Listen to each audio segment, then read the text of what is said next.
Amados hermanos de Iglesia Héroes de la Fe, nos reunimos en este primer domingo de mes para continuar con nuestra serie acerca del libro de Primera de Pedro, el cual recién iniciamos.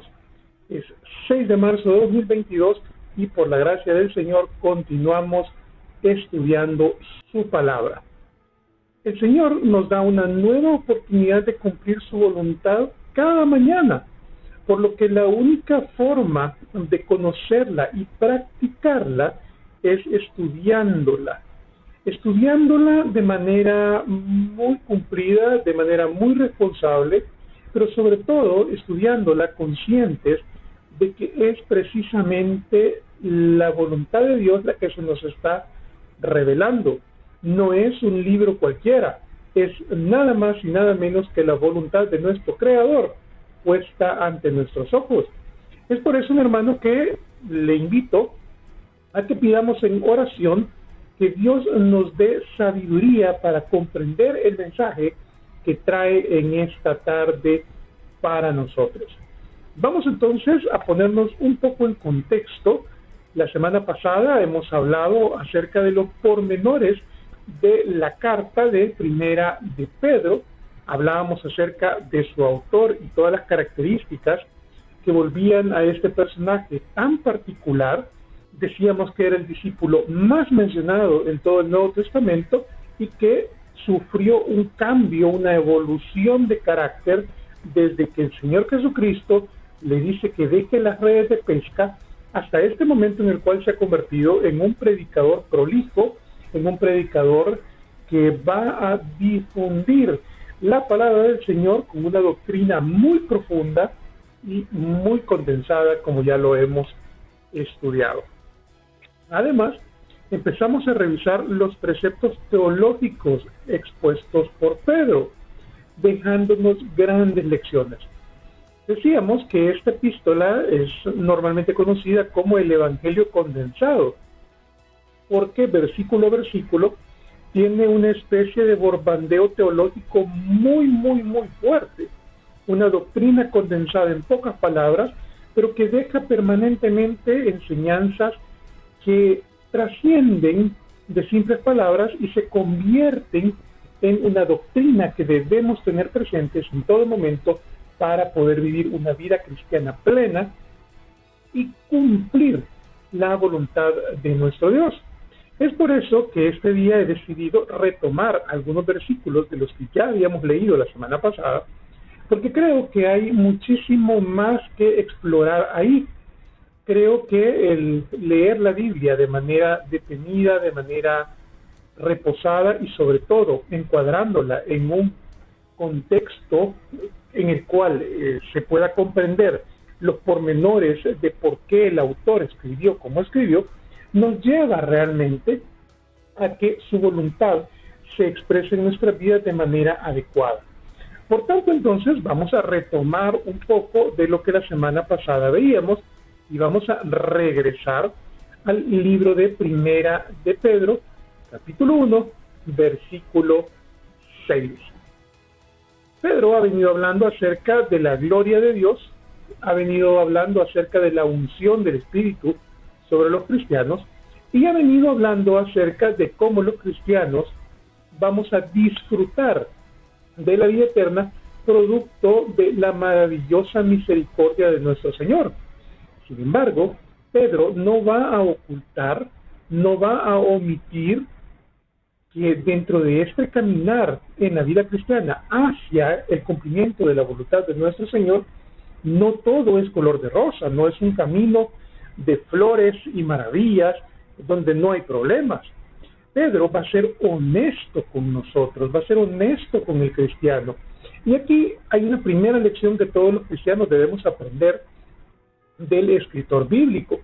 Muchas veces los predicadores, digamos, de forma bien intencionada, pero no menos incorrecta, suelen presentar un mensaje de salvación muy light, muy poco incómodo para las personas, un mensaje de salvación donde solo se predica del amor de Dios y del plan de nuestro Señor para salvar nuestras almas. Y eso está muy bien, Es cierto que el Señor nos ama, es cierto que el Señor es misericordioso, y es cierto que si depositamos nuestra fe en Jesucristo y le pedimos que sea nuestro Salvador, vamos a tener vida eterna. Esa es una realidad ineludible, incuestionable. Sin embargo, aquel que predique el Evangelio, aquel que está evangelizando a otro, comete un error si no le previene, si no le advierte de que junto con ese plan de salvación, junto con todo ese amor y esa misericordia del Señor, van a venir tribulaciones, van a venir aflicciones, van a venir momentos en los cuales la vida cristiana parece ser más bien un desierto indeseable. Si un predicador omite dar esos detalles, entonces ciertamente está predicando un evangelio descafeinado, un evangelio parcializado, un evangelio incierto. Aunque ahora, dice Primera de Pedro 1:6, por un poco de tiempo, y ya vamos a hablar a qué nos referimos con ese poco de tiempo, si es necesario, tengáis que ser afligidos en diversas pruebas. Este versículo nos deja una gran cantidad de detalles que es necesario de analizar poco a poco. Justamente a qué se refiere con ese tiempo que parece ser un tiempo corto, un tiempo finito. Cuando el autor bíblico habla de por un poco de tiempo, se está refiriendo precisamente a este momento corto en el cual tenemos vida terrenal. Justamente Pedro se está refiriendo a nuestra vida en esta tierra, en esta vida finita en la cual nos encontramos. Durante estemos en esta tierra, durante nos mantengamos en este mundo, ese tiempo corto se encuentra vigente. Por lo tanto, mientras haya vida, pueden haber aflicciones. Simplemente eso es lo que expresa el autor bíblico. Entonces es un mensaje que probablemente nos guste mucho, porque todos querríamos no tener aflicciones. Acepté al Señor Jesucristo, entregué mi vida y listo, de aquí en adelante todo será paz. Pero eso no es así. La aflicción es parte de la vida cristiana. Y fíjese, no solo es parte, sino que a veces se vuelve una necesidad, porque expresa, aunque ahora por un poco de tiempo, si es necesario, tengáis que ser afligidos en diversas pruebas. Y usted se preguntará, bueno, si eso es un condicional, ¿cuál es la condición que debo cumplir para que sea necesario que yo sea afligido? Bueno, eso lo iremos respondiendo poco a poco a lo largo de la lectura bíblica en los próximos versículos. Lo cierto es que esa aflicción tiene una forma muy particular y es la forma de pruebas. ¿A qué se referirá entonces el Señor con pruebas? Porque Primera de Pedro nos está diciendo que va a ser necesario que seamos probados. Y justamente el siguiente versículo va a darnos una pista de a qué se refiere con esas pruebas, cuáles son las categorías que involucran esto. Para que sometida a prueba vuestra fe, mucho más preciosa que el oro, el cual, aunque perecedero se prueba con fuego, sea hallada en alabanza, gloria y honra cuando sea manifestado Jesucristo. Nos deja acá una interrogante muy grande. ¿Y por qué nos compara con el oro? Vean, en ese momento, cuando Pedro está escribiendo, el oro ya era un metal extremadamente precioso, extremadamente valioso, y que, como todo aquello que tiene muchísimo valor, por supuesto que también es muy falsificable, muy alterable, porque, claro, conlleva la tentación de enriquecerse de manera ilícita. En aquel momento, entonces, lo que sucedía era que muchos que estaban al margen de la ley estafaban con lingotes de oro o con piezas de oro adulterado. Oro que era cargado por dentro con otros metales y lo volvían impuro. Entonces, lo que se estilaba en la época era pasar el oro por fuego para demostrar que ciertamente sí era oro puro. ¿Y qué es lo que hace el fuego? Pues básicamente derretir el oro, y por la composición molecular de este elemento de la naturaleza, precisamente se podía saber si había pureza o no. En ese sentido, entonces, cuando 1 de Pedro 1:6 dice, si es necesario, pasaréis por pruebas. A lo que se está refiriendo es que nuestra fe va a ser sometida a prueba si de esta se sospecha que no hay pureza, si de esta se sospecha que no es una fe viva, como Santiago en su carta nos lo decía, la fe sin obras es muerta. Entonces, si nuestra fe en el Señor Jesucristo no se expresa en obras concretas, es decir, no se nos nota, no implica un cambio de comportamiento, si nuestra fe no hace que nuestras obras sean congruentes con el plan divino de salvación, entonces será necesario que ésta sea aprobada. Y sea aprobada pasada por fuego, es decir, 1 de Pedro 1.7 lo que nos está diciendo es, mire, si su fe no es evidentemente pura, entonces prepárese porque viene el fuego. Y el fuego es purificador en la literatura bíblica. No solo se trata de ver si usted tiene una fe pura o una fe impura, sino que también se trata de que la prueba es parte del proceso de purificación de esa fe. Por lo tanto, cuando pasamos por la prueba, el Señor está trabajando en la pureza de nuestra fe, está fortaleciendo nuestra fe. ¿Para qué? ¿Será que el Señor tiene algún interés en simplemente purificarnos porque sí? Pues realmente no es de esa manera. Esa purificación a la que el Señor nos está llevando, en realidad tiene más que ver con el futuro en la eternidad, porque nos dice, sea hallada, nuestra fe por supuesto, en alabanza, gloria y honra cuando sea manifestado Jesucristo. O sea que el Señor lo que está haciendo es preparando la fe del cristiano para que cuando ese corto tiempo de vida terrenal haya pasado y se presente delante del trono, tenga una vida de fe que presentar y que pueda ser justificado por Jesucristo, pero que además su vida refleje una fe pura que conlleve a gloria y honra. ¿Cuándo? Cuando sea manifestado Jesucristo en los postreros días. Por lo tanto, este caminar de vida debe ser entendido como un día a día de purificación de la fe, y la fe sin obras es muerta. Por lo tanto, día a día, si nosotros cambiamos nuestras actitudes hacia cumplir la voluntad de Dios, estamos entonces, por consecuencia, purificando nuestra fe.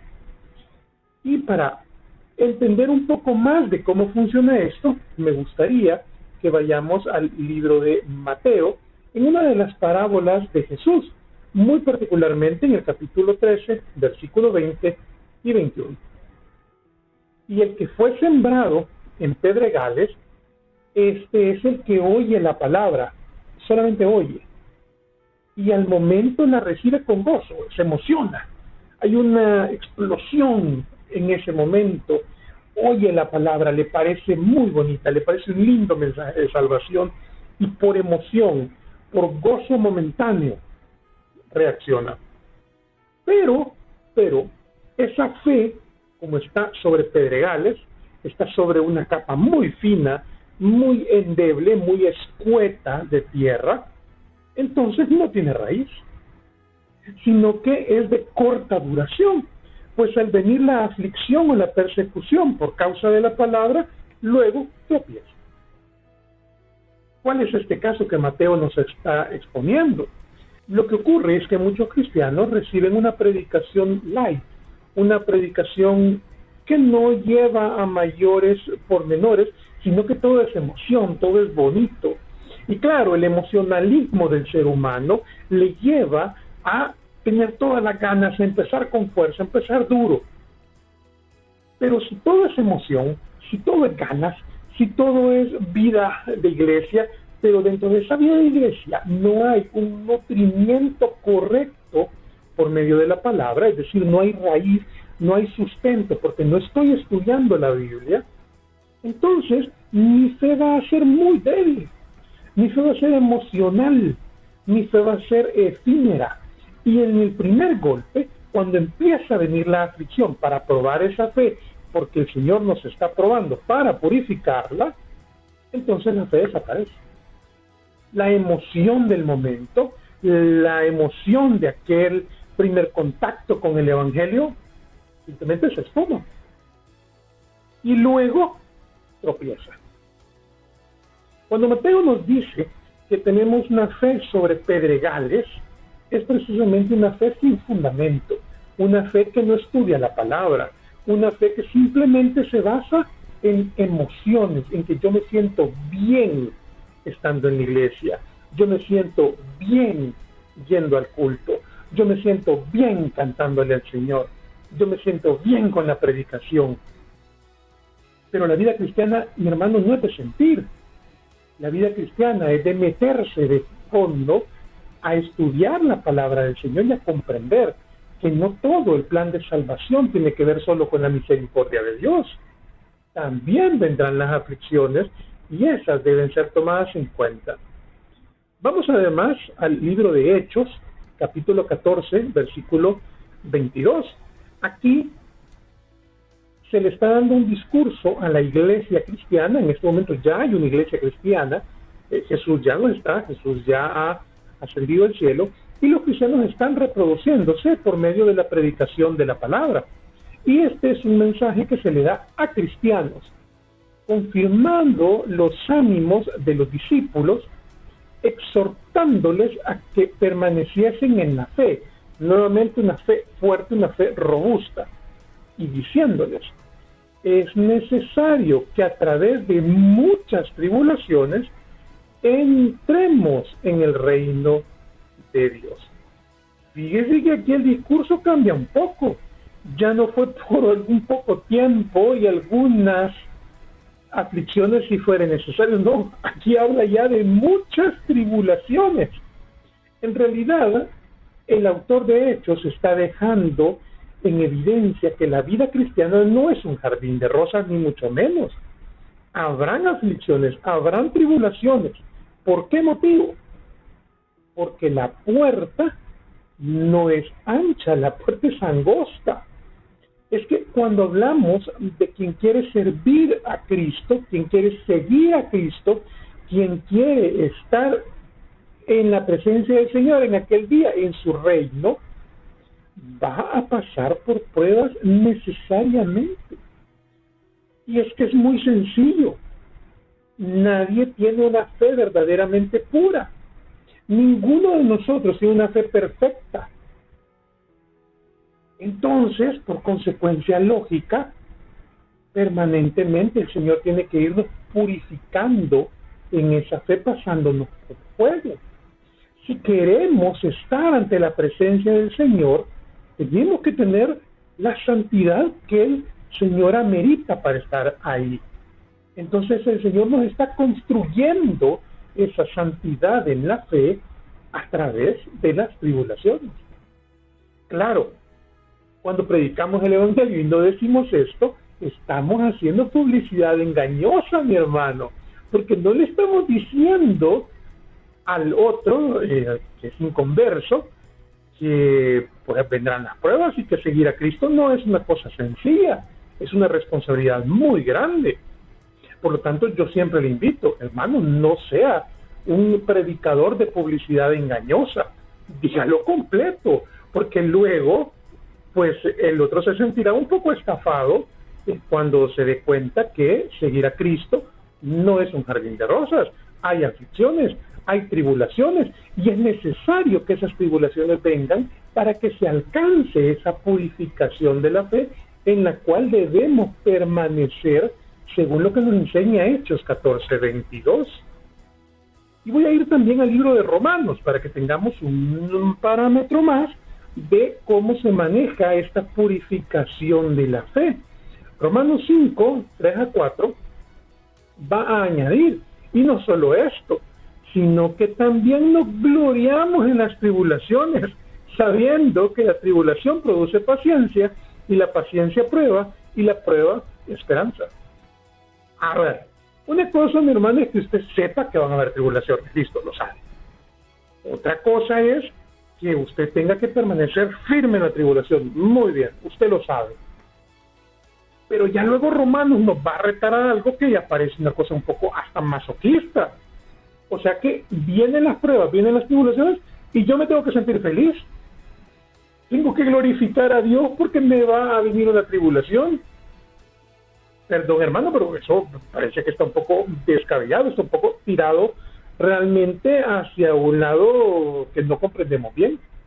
Pero si usted lo analiza, la argumentación del escritor del libro de Romanos nos va a dar unas razones bastante interesantes de por qué es necesario que nos gloriemos en la tribulación. Porque si usted lo piensa, en este pequeño, en este poco de tiempo, en este momento finito, claro, la tribulación no le produce nada. Si usted lo ve desde el punto de vista carnal, la tribulación no le trae nada más que eso, aflicción. Pero si usted lo ve desde el otro lado, si usted lo ve desde la espiritualidad que se prepara para lo eterno, para la eternidad delante del trono del Señor, entonces las cosas cambian.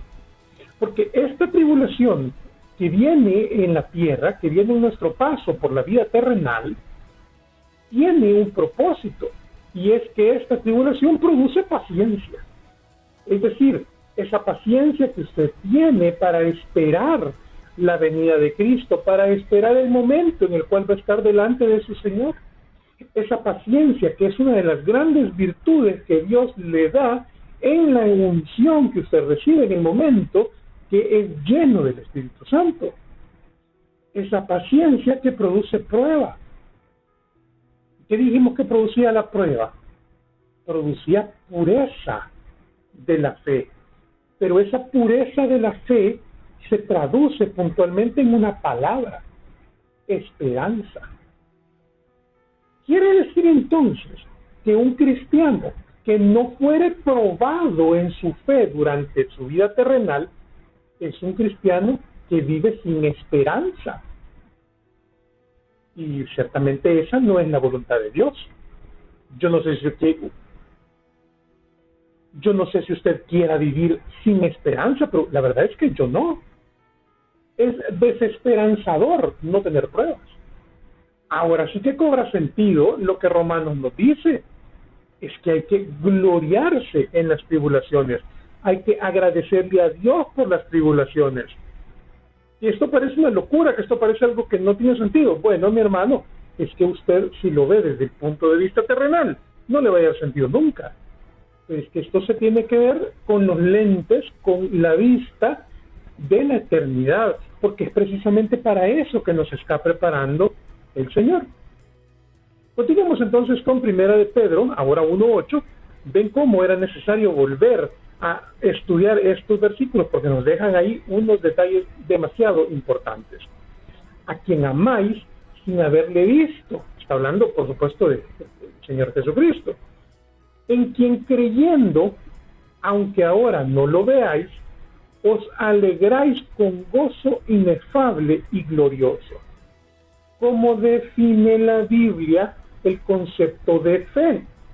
Justamente habla de que la fe es creer en algo que no puedo ver. Entonces, ¿por qué Primera de Pedro nos dice que amamos a Jesús sin haberlo visto y que creemos en Él sin verlo? Precisamente porque nos está diciendo que para eso es que se nos afina, que se nos purifica la fe. ¿Para qué? Bueno, para que nos alegremos con gozo inefable y glorioso. Un gozo que no se puede explicar con palabras, eso significa inefable. Quiere decir entonces que el afinarnos la fe al pasarlo por fuego nos tiene que traer gozo, porque eso nos permite creer en el Señor Jesucristo incluso sin verlo. De cómo esta construcción teológica nos lleva precisamente a poner a disposición nuestra fe para ser probada. Es que el cristiano debería entonces que estar siempre alegre porque está pasando por una prueba. Y fíjese, obteniendo el fin de vuestra fe. Vea cómo nos lleva en el camino hacia la purificación de la fe. obteniendo el fin de vuestra fe, que es, ¿qué? La salvación de vuestras almas.